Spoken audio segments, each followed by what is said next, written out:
Terima kasih, saya turut berduka cita atas semua korban COVID saat itu. Tentu ini menjadi perbaikan bagi kami saat menjalankan pemerintahan. Bagaimana rumah sakit sekarang sudah menjadi tipe B, bukan tipe C, saya koreksi ya. Yang kedua, bagaimana desa-desa di Kabupaten Lemandau pada saat pandemi pun 2018 yang lalu, desa di Kabupaten Lemandau itu sangat tertinggalnya 38. Dan desa tertinggalnya 39. Di zaman Hendra periode pertama tidak ada lagi desa tertinggal. Semuanya desa berkembang, bahkan desa maju dan mandiri 20. Itu capaian-capaian pemerintah bersama semua stakeholder yang ada di Kabupaten Lemandau. Kalau saya jalan ke Mentobi, saya merasakan juga sakitnya jalan Simpang Sepaku Perigi. Tapi saya pastikan itu bukan zaman Hendra Lesmana. Tapi kalau mau coba jalan yang bagus, coba jalan dari Bruta ke Perigi, itu pembangunan berkualitas yang dilakukan oleh Hendra Lesmana. Dan itu akan kami pastikan dilanjutkan lagi untuk accessibility barang dan orang ke tiap kecamatan. Baik. Waktu habis. Harap tenang, harap tenang. Sesi ini masih berlanjut. Baik. Harap tenang, pendukung silakan duduk kembali. Harap tenang, silakan duduk kembali. Baik. Silakan duduk kembali, kami tidak akan melanjutkan jika para pendukung belum tenang. Harap Baik. tenang, Terima semuanya kasih. harap tenang, semuanya. Silakan. Baik. Selanjutnya kami persilakan kepada paslon nomor urut 2 untuk bertanya kepada paslon nomor urut 1. Waktu Anda bertanya 1 menit dimulai ketika Anda berbicara, silakan. Bismillahirrahmanirrahim.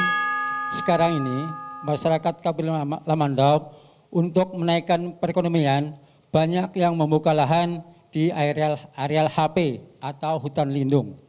Sementara itu, sesuai peraturan itu tidak diperbolehkan.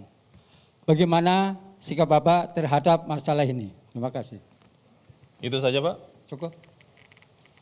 Baik. Silakan paslon nomor 1 menjawab. Waktu Baik, Anda 3 terima menit. kasih atas pertanyaan yang luar biasa. Dan ini persoalan semua daerah, bukan hanya Kabupaten Lemandau. Kita daerah mana sih yang tidak dalam areal kawasan? Lubuk Hijau, Batu Ampar, semuanya kawasan. Kemudian daerah-daerah Batangkawa, semuanya kawasan. Tapi apa yang bisa diupayakan pemerintah? Presiden Joko Widodo telah membuat program pemutihan 3 juta hektar lahan.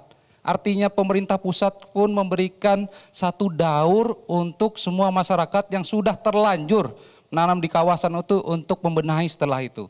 Jadi ini harus kita pahami bahwa tantangan dan persoalan daerah yang ada di tempat kita itu ya salah satunya tentang RT EWP itu. Dan pemerintah saat kita kemarin bagaimana program Tora telah kita gulirkan hampir ribuan, 12.000 kalau tidak salah program Tora yang dirasakan untuk memastikan tanah masyarakat, perkebunan, pekarangan, perumahnya bisa putih dan disertifikatkan.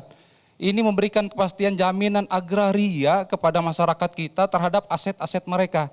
Jadi periode pertama kemarin terhadap isu yang disampaikan itu telah berbuat sangat maksimal. Bahkan pusat pun juga telah menggulirkan persoalan yang dirasa oleh daerah se-Republik ini termasuk yang ada di Kalimantan Tengah, dalam hal ini juga Kabupaten Lemandau. Bapak Ibu sekalian yang saya hormati, kita tidak bisa sepenggal-sepenggal melihat persoalan Kabupaten Lemandau. Kabupaten Lemandau umurnya 22 tahun. Saya sepakat dengan yang sebelah tadi menyampaikan bagaimana keberlanjutan dari periode pertama pemimpin yang lalu ke dia sekarang. Demikian juga kami sepakat, banyak hal yang saya sepakat dengan pemimpin yang lalu. Bagaimana pasar induk yang katanya tadi tidak maksimal. Itu program yang telah ada dan kami lanjutkan. Karena relokasi akhirnya itu terjadi pemindahan. Apa sih rancangan awalnya? Bagaimana kita masyarakat Lemandau pertama yang ada di Bantaran, ada ruang-ruang terbuka hijau, itu manfaatnya. Sedangkan akses perdagangan dulu ada di air, sekarang ada di darat. Kita lanjutkan program yang Bupati yang lama kita lanjutkan dan sempurnakan kaitan dengan pasar-pasar tersebut. Jadi tidak ada program yang saya tidak sepakat kalau saya dibilang tidak melanjutkan yang lama. Banyak fondasi Bupati yang lama, kemudian di zaman saya lanjutkan. Dan ini konsep pembangunan atau keberlanjutan itu sama dengan konsep kepemimpinan nasional. Bagaimana Pak Jokowi dan Pak Prabowo juga mengusung tema tersebut. Demikian juga saya dengan bupati yang lama ke zaman saya. Jadi tidak ada hal yang tidak lepas dari proses pemimpinan yang lama ke saya. Jadi tidak boleh dilihat sepenggal-sepenggal kemudian mendiskreditkan. Sekali lagi, semua parameter kinerja periode pertama alhamdulillah baik, tidak ada yang tidak baik yang dilakukan oleh Hendra Abdi. Waktu telah selesai, terima kasih. Kami persilakan paslon nomor urut 2 untuk menanggapi jawaban dari paslon nomor urut 1. Waktu Anda 1 menit, silakan.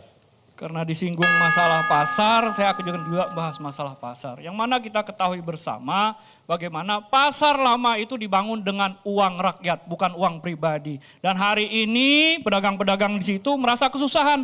Kita melihat di jalan-jalan Lamandau banyak pasar-pasar baru, yakni orang jualan ikan di depan rumah. Apakah ini bisa menjawab keberlanjutan ekonomi di dalam kota. Dan kami melihat ini ada sebagai masalah di kabupaten kita. Dan kami menginginkan ke depan kami akan membangun kembali itu menjadi pasar sore yang mana itu bisa bekerja sama bersama kelompok perikanan dan petani yang mana kita sudah berikan mereka alkon, istrinya akan berdagang di situ sehingga betul-betul kesejahteraan bisa kita capai seperti dahulu.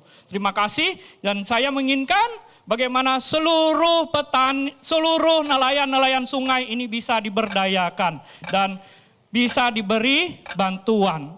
Hampir nelayan sungai itu tidak mendapat Baik, waktu bantuan. telah selesai. Kami menginginkan ke depan banyak Terima bantuan. kasih. Terima kasih. Waktu Anda habis.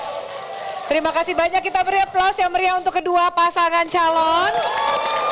Iya. Jelajahi cara baru mendapatkan informasi. Download Metro TV Extend sekarang.